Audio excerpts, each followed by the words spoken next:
Hello everyone, my name is Arti and you're watching HW News. Today we are going to talk about a coal scam, or should I say coal gate. When I say coal scam, you might think about the alleged scam in the UPA-2 government led by the Congress. In 2012, the CAG accused the government of India of allocating coal blocks in an inefficient manner during the period of 2004 and 2009. The draft of the CAG report were leaked to the media well in advance, even before it was presented in the parliament.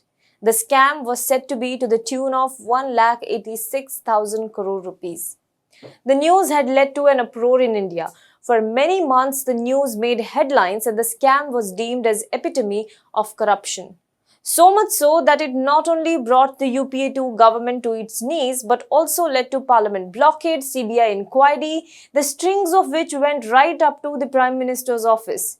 It also sparked the large-scale corruption movement in the country, all of which together culminated in the fall of the government in 2014 elections. This was the coal scam that shook India. But we are not going to talk about that today. You have already heard a lot about it. We are today going to talk about a coal scam that took place or started to take place around the same time as UPA's coal scam, but it took almost 14 years for it to come to light. Yes, we are going to talk about that coal scam. The scam pertains to the state of Gujarat during the time when Prime Minister Narendra Modi was still the Chief Minister of the state. According to the report, the scam involves 60 lakh tons of coal. Let us talk about this in detail, but before that, a free and functioning media ensures that no matter whichever the government, common people, the people who are tax-paying, whose money runs the country, is not deceived. A free and fair media ensures that irrespective of who is in power, truth reaches that common man. We have taken it upon ourselves to talk about the issues that mainstream media often ignores. But we cannot survive without your support. So please pay us so that we not only survive but also thrive. Go to our website www.hwnews.in/subscribe and choose the plan that you want to take up. You can also become a member on our YouTube channel by clicking the join button and join our community. So please do pay us and do support us. Now coming back to the story. Before I start to talk about the scam, how it happened and other details, can you count how many zeros are there in this number? Some people cannot even count it, but I am sure our viewers can. 10 zeros, 6,000 crore rupees. That's the approximate number and that's the scale of this alleged scam. According to a Bhaskar investigation, in the last 14 years, agencies appointed by the Gujarat government never distributed the coal to the small and medium level industries of the state for whom it was meant. Instead, the coal was sold to other states at a much higher rate, resulting in filling the pockets of the agencies while causing a loss to the state exchequer and depriving the small and medium industries in Gujarat coal supply that was meant for them. The report states that the coal extracted from different coal mines in Gujarat never reached the original beneficiary, and when the state government officials were questioned about this, all they said was no comments. Let us understand this point by point. First, let us understand the background of this entire scam. It all started with policy brought by the central government in the year 2007, that is UPA-1. The policy was aimed at providing good quality coal at affordable rates to the small industries across the country. It was implemented a year later in 2008. Under this policy, coal is extracted every month from West Coalfield and Southeast Coalfield of CoalIndia for small industries of Gujarat. However, before the coal is extracted, the state government, in this case the Gujarat government, has to send a list to the CoalIndia mentioning details such as quantity of coal required, etc. This list is prepared generally by the Industries Department of the state government. The department is also required to send a list of state-nominated agencies. These nominated agencies are authorized to take coal from CoalIndia and distribute it to the state's beneficiaries, small-scale industries and small traders, etc. In return, the agencies can charge service tax at the rate of 5% of the cost of transportation and coal. The agency then supplies 4,200 tons or less of coal annually to these traders or small industries at a price which is below the market price. Now let us talk about the scam. According to Bhaskar report, since the start of the policy till now, 60 lakh tons of coal was sent from the mines of CoalIndia in the name of traders and small industries of Gujarat. The coal was priced at 3,000 rupees per ton, which means the average price has to be around 1,800 crore rupees. However, instead of selling it to the traders and industries, the coal was allegedly black marketed by selling it to other states at an elevated price of 8 to 10,000 rupees per ton.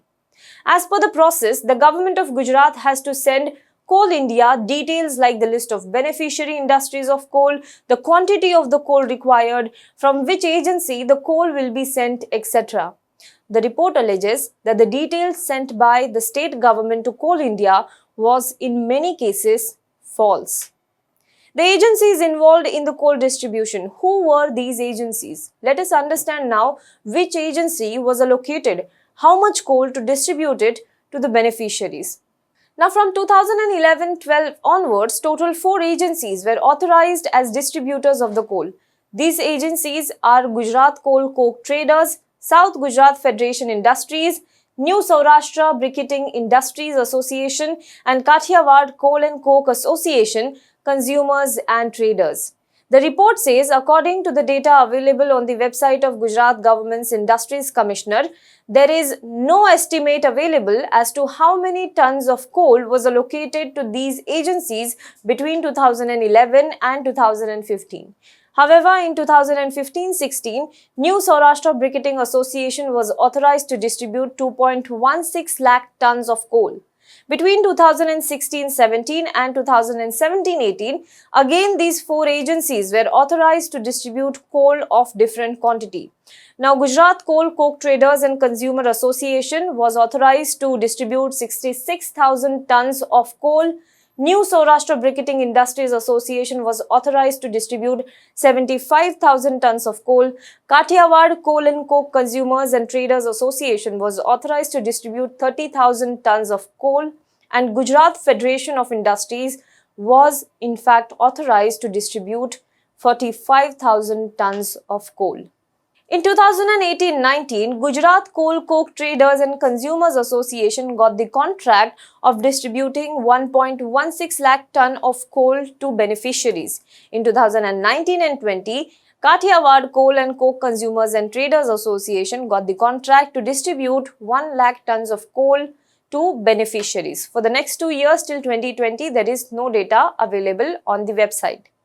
Now, Bhaskar report says when they called up and asked the director of one of these agencies, that is the Gujarat Coal Coke Trader Association, Ali Hasnain Dosani, who is the director in the company, he said that the agency supplies most of the coal that is given to it to the textile industries of South Gujarat.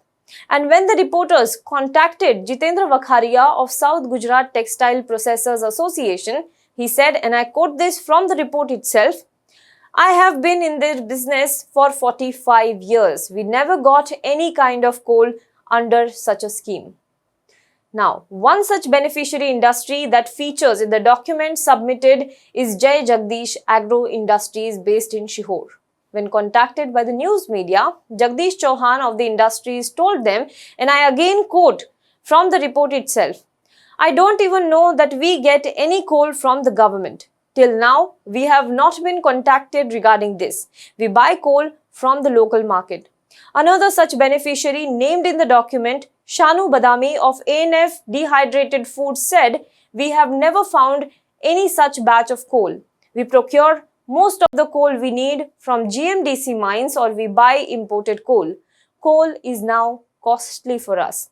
So none of these beneficiaries named in the document ever got the coal which was meant for them. Now the question does not stop here. The question is also about fake companies. As I said, the scam is not limited to this. Apparently, when the reporter contacted the agencies, it was found that some of them does not even exist on the address that was provided. Kathiawad Coal Coke Consumers and Traders Association. This agency has given the registered office address in a private premises located at CG Road, but the given address now houses a CA's office which is functioning for 4 years. Before this complex was built, there used to be a magazine office here. Local people told the news media that the office of any organization, firm or company involved in coal trade is not only in this office but nowhere in the entire premises such an office exists. Second company, Gujarat Coal Coke Traders Association. This agency has given the address of its office in Ellis Bridge area of Ahmedabad.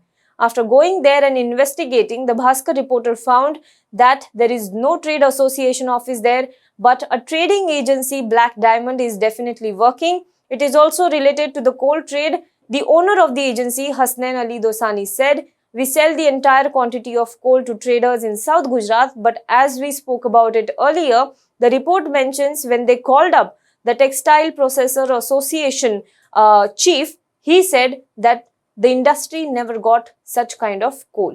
Let us talk about Saurashtra bricketing. The address of the third agency is shown on CJ Road, but on checking there, the office of a travel agency was found.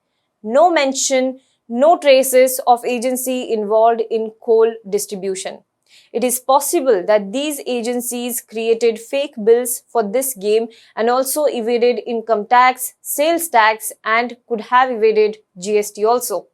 For transparency in the distribution and supply of coal, accurate and certified information has to be given on the website of CoalIndia.